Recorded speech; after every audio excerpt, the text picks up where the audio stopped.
कालपासून मी मराठवाड्यात जो काही फिरतोय तो काही जाहीर सभा घ्यायला फिरत नाही. मी मुंबईतच जाहीर केलं होतं की मोठ्या सभा मी घेणार नाही, पण शेतकऱ्यांमध्ये जाऊन त्यांच्याशी बोलणार. मला नाही वाटत आतापर्यंत कधी शेतकऱ्यांचं कोणी ऐकून घेतलं असेल, कारण सभा म्हटल्यानंतर मोठी सभा लागते, प्रचंड मोठं व्यासपीठ, त्याच्यानंतर सगळ्या ज्या काही गोष्टी असतात त्या, आणि एकतर्फी बोलणं होतं. जसं मन की बात एकतर्फी होते. मी आज तुमची बात, जन की बात ऐकायला आलेलो आहे, कारण पॅकेज तर जाहीर झालं. दोन्ही गोष्टी आपण मानल्या पाहिजेत. एक तर आतापर्यंत गेल्या अनेक वर्षामध्ये एवढी मोठी भीषण आपत्ती मराठवाड्यावरती आलेली नव्हती,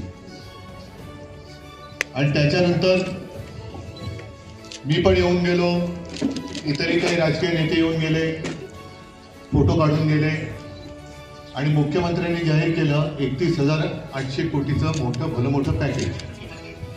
आणि ते घोषणा करताना ते म्हणाले की आतापर्यंतचं म्हणजे इतिहासातलं सगळ्यात मोठं पॅकेज आहे. ठीक आहे, चांगली गोष्ट, बरं वाटतं आम्हाला. दरवेळेला काही आदळ आपण केलीच पाहिजे याच्यातला काही भाग नाही.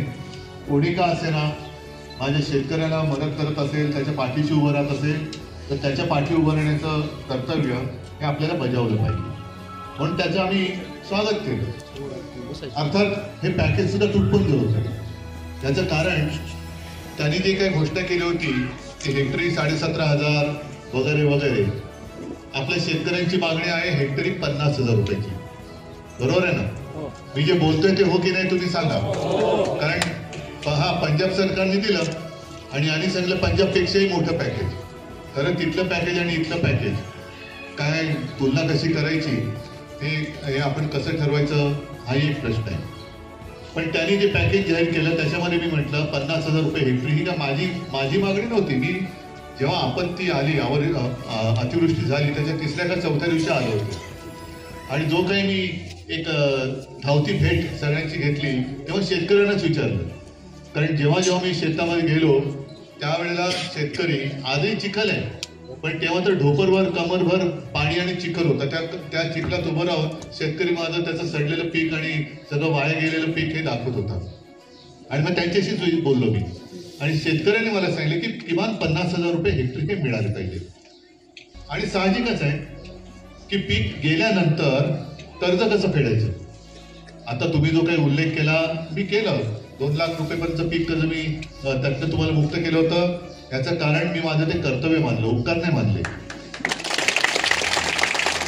माझ्या ध्यानीमानी कधी नव्हतं मी मुख्यमंत्री होईल, आणि तुमच्या केवळ फक्त आणि फक्त तुमच्या आशीर्वादाने अनपेक्षित मला त्या खुर्चीवरती बसवावं लागलं, आणि मी माझं कर्तव्य बजावलं. कोणती समिती तुमच्याकडे काय पाहणी करायला आली होती का? हा, मी काय अभ्यास केला? पण मी एक माझं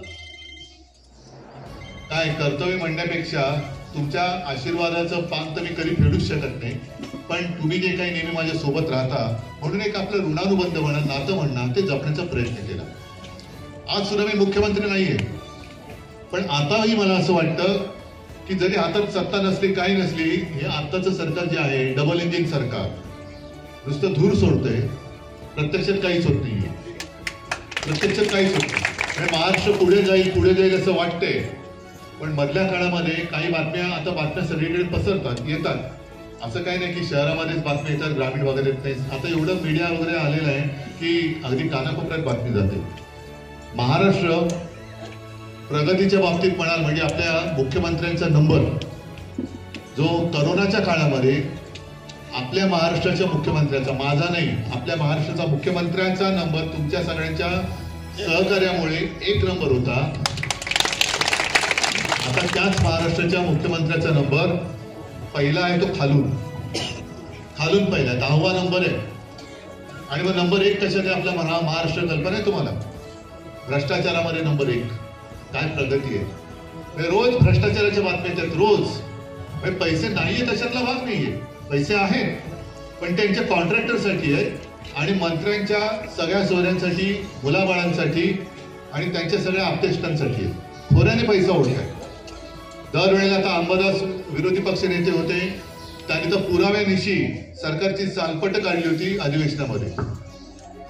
आपल्या दुसऱ्या म्हणजे अनिल परब आहेत त्यांनी सुद्धा पुराव्यानिशी वाळूचा कसा सगळा गैरव्यवहार चाललेला आहे, मंत्र्यांचे कसे बार आहेत हे सगळं काढलं.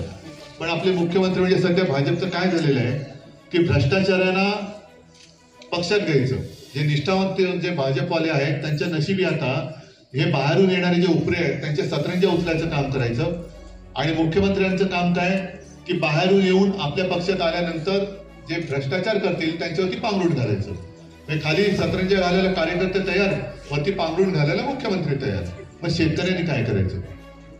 मी आता परत काय होतंय की सारखं तेच ऐकून बसण्यात मला पण काय रस नाहीये. पण निवडणुकीच्या आधी मुख्यमंत्री जे बोलले होते की त्यांचं सरकार आल्यानंतर आम्ही शेतकऱ्याचा सातबारा कोरा करू बोलले होते ना.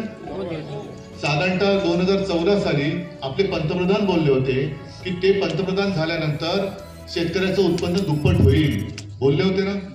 मग एकाचं तरी उत्पन्न दुप्पट झाले का? आणि खर्च किती झाला?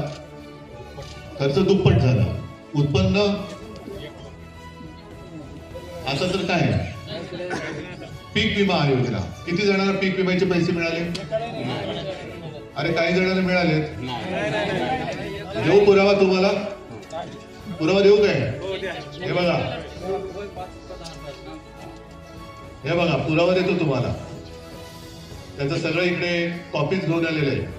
विम्याचे पैसे मिळाले नाहीत असं म्हणणाऱ्याने मी पुरावा देतो. या व्यक्तीला 6 रुपये मिळालेले आहेत. 6 रुपयाचा विमा. उत्पादन खर्च किती? त्याच्यानंतर विम्याचे अर्ज भरायचे पैसे किती? पिकाचं साधारणतः तुम्हाला किती हमी भाव मिळाला पाहिजे होता आणि प्रत्यक्ष विम्याचे पैसे मिळतात किती? विमा मिळण्याचे ट्रिगरच जर का काढून टाकले तर नुकसान भरपाईचे पैसे मिळणार कसे? आता जे काय मुख्यमंत्री फिरतायत, मी मगाशी माझ्या शेतकऱ्यांच्या बैठकीत तेच सांगितलं की मुख्यमंत्री जे बोलले होते, मी मुख्यमंत्री असताना आपत्ती आली होती आणि तेव्हाही अतिवृष्टी काही ठिकाणी झाली, सतत धार पडत होती आणि तेव्हा देवेंद्र फडणवीस तत्कालीन विरोधी पक्षनेते जोरजोरात सांगत होते ओला दुष्काळ जाहीर केलाच पाहिजे बोलले होते ना. आणि मुख्यमंत्री झाल्यावर काय म्हणतायत? ओला दुष्काळी संज्ञाच नाहीये. निवडणुकीच्या आधी म्हणाले होते आमचं सरकार आलं तर सातबारा कोरा करू. आता म्हणतात योग्य वेळी आम्ही कर्जमाफी देऊ. आणि त्याच्यासाठी मी आज त्यांना आव्हान देतोय की तुम्ही जे बोललात अशी एक तरी गोष्ट दाखवा की जी बोललात आणि तुम्ही केली, तुम्हाला 1000 रुपये बक्षीस. 1000 रुपये बक्षीस. भ्रष्टाचाराविरुद्ध आम्ही कडक कारवाई करू. जे भ्रष्टाचार जितका मोठा तेवढा त्याचा मान मोठा. आता सुद्धा काल परवाकडे अंबरनाथ तुम्ही ते ट्विट केलेले. मला काय कोणाच्या मुलाबाळांच्या मागे लागायचं नाही. माझी ती नीती नाही, माझी वृत्ती नाही, माझ्यावर ते संस्कार नाही. पण मुख्यमंत्री काय करतायत? एक प्रकरणं ही येतात कशी बाहेर? कोण सोडते बाहेर? आधी मिंडे गटाच्या मंत्र्यांची प्रकरणं आली, आता अजित पवारांच्या मुलाचं प्रकरण आलं. मग सगळे विचारतात चॅनलवाले तुमची प्रतिक्रिया काय? काय होणार? काही होणार नाही. कारण आताची परिस्थिती अशी आहे, अमित शहा जे येऊन गेले त्यांनी काय सांगितलं की आता 29 साली कुबड्यांशिवाय भाजपा सत्तेत आला पाहिजे. मग आता तर कुबड्या पाहिजेत. मग कुबडी आता फेकण्याची ताकद हिंमत देवेंद्र फडणवीसांमध्ये आहे का? नाही. आता कुबडीला बदनाम करतील आणि 29 साली फेकून देतील. काय होणार नाही. क्लीन चिट देतील, शेतकरी बसेल बोलत, ते बसतील पैसे कमवून, जमीन कमवून. तुम्ही काय करणार? तुमच्याकडे कोणाचं लक्ष आहे? हे जे दगाबाज म्हणतोय ती दगाबाजी हीच आहे. निवडणुकीच्या आधी तुम्हाला सगळे कोपऱ्याला गुळ लावून ठेवले. आता इकडे माझ्या माता भगिनी मोठ्या संख्येने आलेल्या आहेत. लाडकी बहीण योजना त्यावेळेला बोललात की नाही तुम्ही? 1,500 रुपये मिळत आहेत, आता सुद्धा मिळत आहेत. पण त्यावेळेला सरसकट मिळत होते. सांगतो ना, त्यावेळेला सरसकट घरातील सगळ्या महिलांना देत होतात. मग तुम्ही काय म्हणाले की अरे बरं आहे रे बाबा, आपल्याला काय का असे ना 1,500 रुपये सगळ्यांना मिळत आहे, हे आहे ते सरकार बरं आहे, यालाच पुन्हा निवडून देऊ. दिलं बसलं डोक्यावर. आता त्याच्यामध्ये सुद्धा भ्रष्टाचार, महिलांच्या नावाने अनेक बापे सुद्धा त्याच्यात घुसवले आणि त्याच्यात सुद्धा पैसे घोटाळा करून ठेवले. आणि आता आणखीन घराघरात भांडणं लावत आहेत. घराघरात भांडणं म्हणजे पहिलं जसं घरातील सर्व महिलांना 1,500 रुपये मिळणार होते, त्याऐवजी आता घरातील कुटुंबातील 2च महिलांना हे 1,500 रुपये मिळतील. आता त्या 2 महिला कोण? ते कुटुंब प्रमुखांनी ठरवायचं. म्हणजे घरात वाईट कोण होणार? मग आता सांगा मला, आई आणि 2-3 मुली असतील, आता त्याच्यात आवडती नावडती कसं करणार? सासू आणि 2-3 सुना असतील, आवडती नावडती कशी करणार? म्हणजे झालं ना, भांडण लावून ठेवलं घरामध्ये. मग कशाला या योजना करतात? आणि अजित पवार सुद्धा म्हणाले होते, माझ्याकडे तोही व्हिडिओ मी मगाशी त्याचा आवाज ऐकला, की नाही तुमचा 7 कोरा केला तर पवारांचं नाव लावणार नाही. बरोबर आहे ना? मग आता कोणाचं नाव लावतात? मग आता सांगते की जरा असे प्रसंग येत असतात, कठीण काळ असतो, ठीक आहे, मानतो मी, पैसे नाहीये. मग बिहारच्या निवडणुकीत पंतप्रधानांनी कोणाच्या मागणीवरनं तिथल्या सर्व महिलांच्या खात्यात 10,000 रुपये टाकले. आमच्या महाराष्ट्रामध्ये निवडणूक असती तर पंतप्रधानांनी दिले नसते पैसे. गुजरातमध्ये, माझं गुजरात असेल, बिहार असेल, कोणाही बद्दल पोटदुखी नाहीये, पण निवडणुका म्हटल्यानंतर जे पंतप्रधान स्वतःहून कोणी न मागता तिथल्या महिलांच्या खात्यामध्ये पैसे जमा करतात. मग पंतप्रधान राज्याचे आहेत का पंतप्रधान देशाचे आहेत? जर पंतप्रधान देशाचे आहेत तर काश्मीर पासून कन्याकुमारी पर्यंत माझ्या प्रत्येक माता भगिनीच्या खात्यामध्ये 10,000 रुपये पंतप्रधानांनी का टाकू नये? आहे उत्तर कोणाकडे? आणि मग पैसे नाहीत त्याला सुद्धा मी उत्तर दिलेलं आहे, मी मार्ग काढून दिलाय. मी काय उगाच नुसतं आदळापट करून नाही जात. पैसे नसतील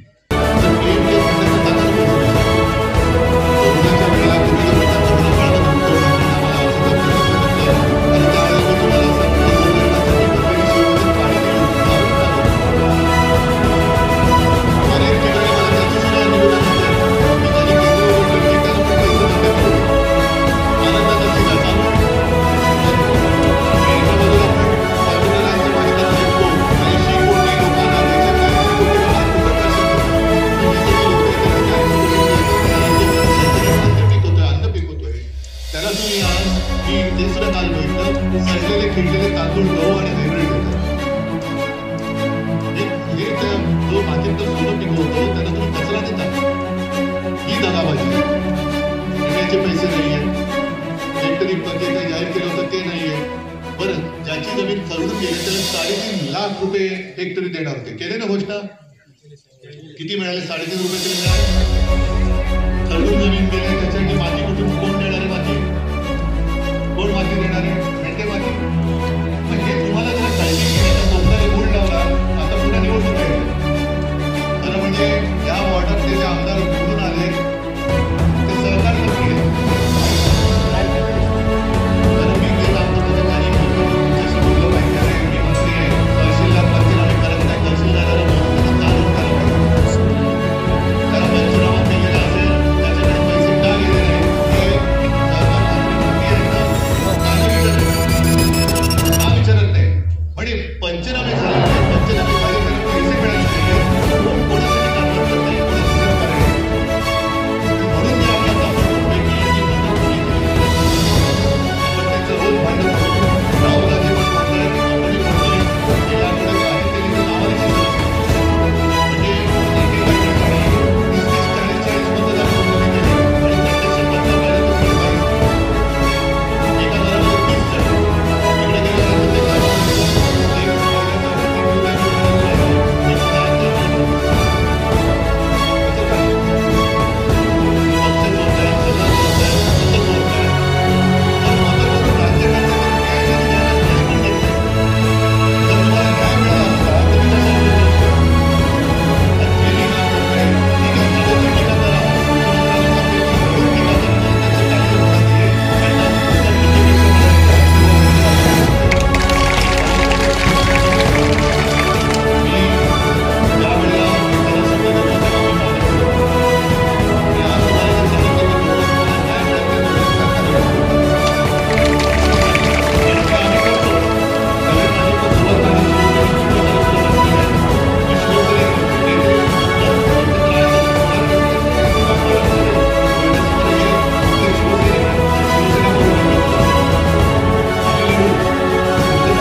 तुम्ही बिहारमध्ये प्रचारात बसताय. पटते तुम्हाला?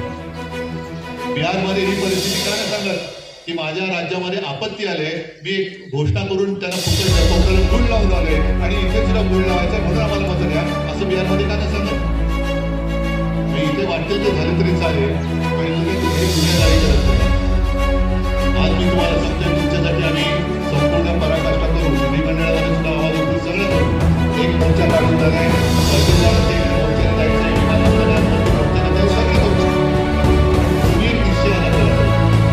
मुख्यमंत्र्यांनी जेव्हा निवडणुकीच्या आधी सांगितलं होतं की त्यांचं सरकार आलं तुमचा सातबारा पुरा करू, आता विचारलं सांगताय की आम्ही योग्य वेळेला सातबारा पुरा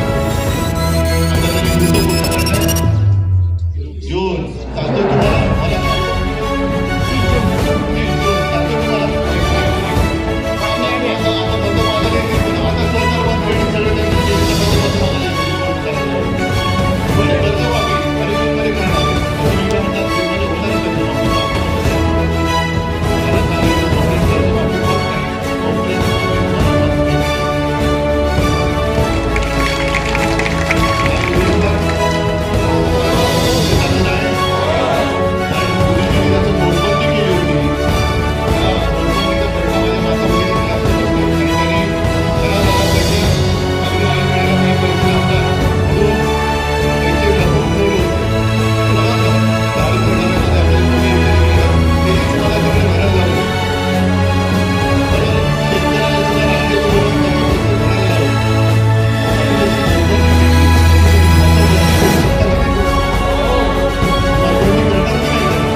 प्रत्यक्ष माझा शेतकरी काय बोलतोय, वातावरणी काय बोलतोय हे दाखवण्यासाठी म्हणून तुम्ही काळजी करू नका.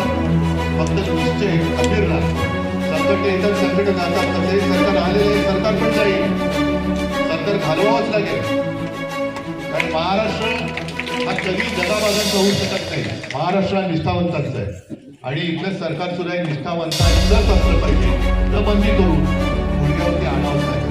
मी आणि तुमचं शिवसेना तुमच्या सोबत आहे.